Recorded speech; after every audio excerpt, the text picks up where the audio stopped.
Scared of letting my daughter down, letting my pops down, letting my mama down, letting the people down, was lifting the people up.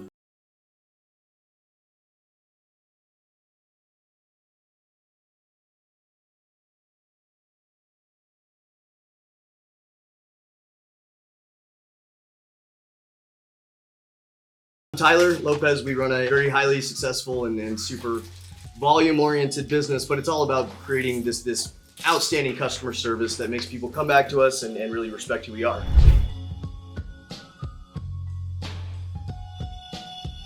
This is an exercise I've been working on for a little while, but I don't believe that anybody really knows where they're going unless you know where you are. So there's a handful of different books that I really looked up to and a lot of stuff that I've studied over the years to kind of identify how to get from one spot and actually know what that spot is to the next spot, and then how to excel from there. Basically what this is about is how crazy was it that everybody in this room at some point decided that they were going to be a small business owner or a salesperson, right?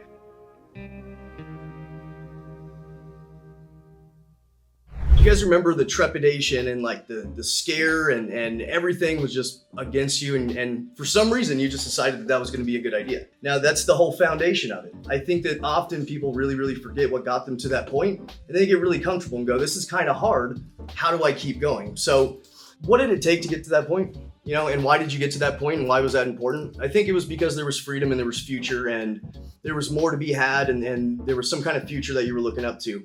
And you wanted to take that opportunity. And then when you got in, there was no way to know if you're doing well. There's no way or guidance on how to get to the next step. So what I'm getting at is that to recognize where you're at in each stage, about the first is the foundation.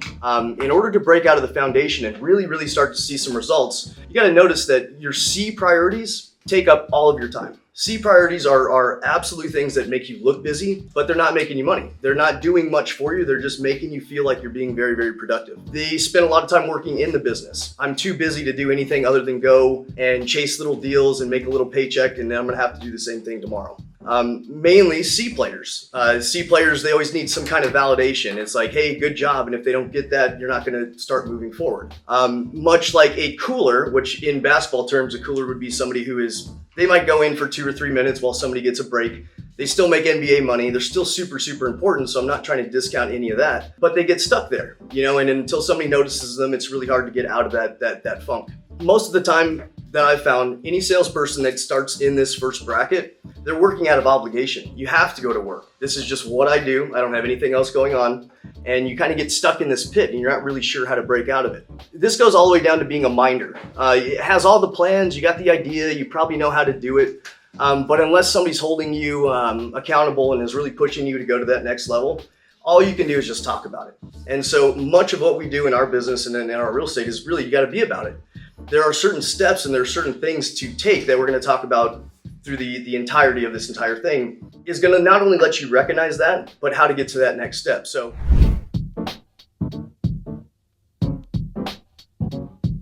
this is all mindset. So to break out of the very first foundation is you have to have the right mindset. I like to think that you have to ask yourself for permission to want more. I think a lot of people are always waiting for that big validation and notice how hard I'm working and notice what I'm doing so that you can tell me I should ask for more money. I want everybody to break out of that. This whole business planning and goal setting isn't to do the same, it's to do better. So you can get stuck in your entire lifetime by just being in the foundation period. And I'm here to make sure that you guys know that you don't have to be. As crazy as it was to get there, let's figure out how to notice which one of these little techniques and which one of these little stages that you're really stuck in.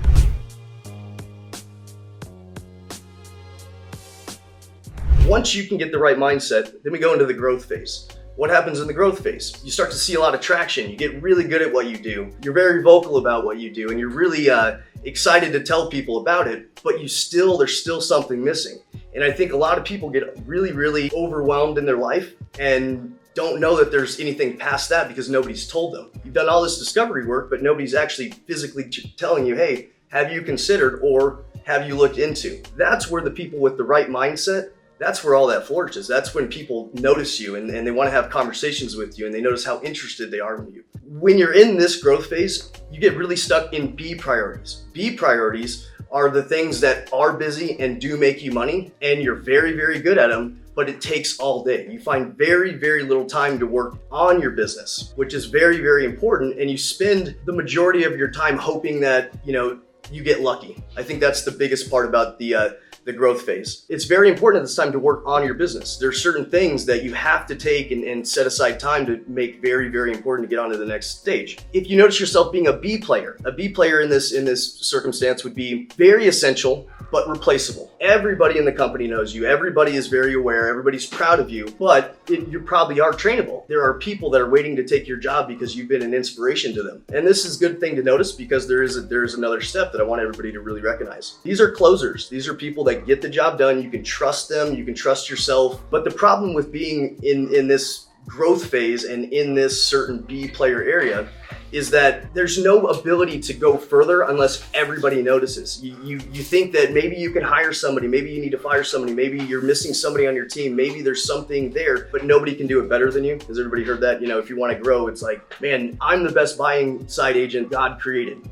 For me to give up that part in my business to make sure that everybody's life is better and everybody eats, it was incredibly difficult. But what I had to do is I had to notice that I was in the growth phase. The first thing that I noticed when Tan and I started really, really growing our business and doing really, really well is that I was working out of opportunity. I didn't see it as an obligation anymore. I saw that there was this bigger picture thing of people are starting to notice me. They're cheering me on. That really drove us to the next part of what comes after this. And we started asking the right questions. This is when I noticed that we were finders. We're looking for all opportunities. We're looking up and down everywhere in every facet of anybody that we do business with and taking little snippets of things that we respect and that we like of them to implement into our own business and make it unique to us.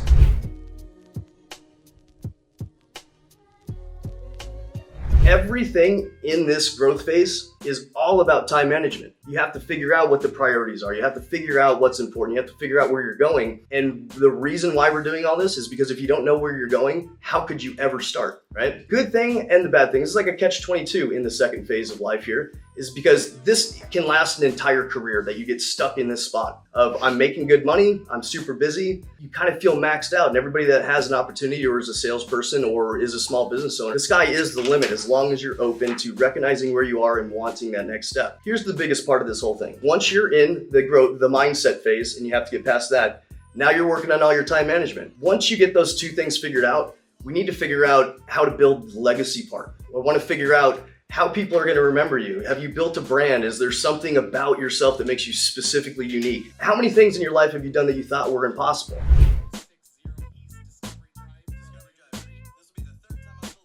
In the legacy phase and this mastery stage, that's all you spend your time on. Much like the first phase and the second phase, you're doing all of the jobs. But what we're doing is we're creating this life for everybody else. A priorities fill every schedule in this legacy phase. When everybody works with me, they see how focused and dialed I am because I'm very, very clear on what makes everybody money and what makes everybody better in our business and in our company and as partners and people that speak on our behalf. And that is a total trust thing. You have to just let all inhibitions go and know that you're doing the right thing. And the worst part about this is that nobody's going to congratulate you. Nobody's going to ask how you are. Nobody's going to ask what's next.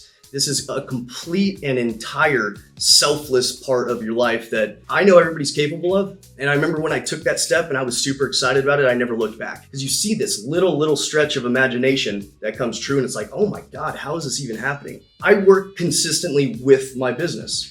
I make that such a high priority to make sure that each individual person that works with me or beside me has the ability to get my attention to know that I know better, or at least I know the wrong way. Big proponent on knowing how to do everything the wrong way, but I don't know that there's an actual right way. These are A players. And A players are the people that need absolute no validation. They are irreplaceable in every form and imagination. Think of like Michael Jordan. No matter where he's dribbling a basketball, even till now, he's the star, right? This is also the working out of passion phase. It's always working for more than you're paid for. There's no way. Once you get to a certain level, the money is not what you're thinking about anymore. It's how you're changing the people around you. True hustlers, the people that are looking for no recognition but seem to get it, these are the people that are dying to tell you how to do it. I promise you, they're dying to tell you how to do it. Now, the most important part to know how to get there is that you have to leverage yourself. You have to leverage what you know, not for no reason, but to create a great client experience. So to recap what we're talking about, to get out of the mindset phase, notice the things that you're doing out of obligation and tell yourself and know for sure that you don't have to ask yourself for permission, because nobody's going to give it to you. The only people that you're going to ask for permission are going to tell you can't do it. My dad told me when I was a little kid, people don't tell you that you can't do something because you can, it's because they can't. And I remember I heard that, I'm like, I can't think of anything more true than that. Once you get out of your own way, manage your time. Your time is the thing that you can't get back. There's all kinds of cheesy cliches that you can get to explain that however way you want. But people that do well in business and in life and in sales, they are very aware of their time. And the people that rely on them for that sole reason, because they want them to advance. And you're very vocal about, my time is very important, so use my time and I'll use your time the same way. The last part is knowing how to mesh those two together of, listen, I know how to do this as good as I need it to be done, and I'm the best at this, and I'm ready to teach that. Now you're in this legacy phase. And the best thing about having a legacy is that you get stuck in creating generational wealth. Once you have such a high ability to one-on-one and give everybody some sort of attention to teach what you know, the frustrating thing is that nobody's going to do it. The point of us business building today and going through a certain amount of things is to implement and take action and have ideas of how to get to that next phase. But I want you guys to recognize where you're at to find out what's important to implement. Does that make sense? All you can do is create the brand that you desire to build the life that you want. And I promise, everything collides. The timeline that you give yourself is as long as it's going to take. So if you guys say it's going to take 2 years to do something, that's how long it's going to take. I want everybody, when you're making plans and you're goal setting, to not wait until it's time to do it. I want you to look at the goals, and I want you to look at the obligations you gave yourself and said, now's the time to do it. Nobody notices nothing. Remember that. Nobody notices nothing. So moving on forward, there's going to be a lot of good stuff. I'm going to force you to write down a certain amount of things, but I want you to be very, very aware of where you're at right now. And if you don't want to go to the next level, let me talk you into it, because I promise you it's worth it. And everything that we do day in, day out, I'm here for all of you guys, and I'm excited to teach, because that's really the role that I'm trying to take on. I noticed a lot of traction when I recognized that I'm in that legacy phase, and our lives keep getting a lot harder, but they keep getting better. So I wish people would have warned me what success really was and gave me the nitty-gritty of what business looks like, instead of saying, oh, it's great, be a small business owner. Afraid of giving up, afraid of not doing enough. I'm afraid to change, I'm afraid of love. I'm scared of commitment and all the above. Afraid of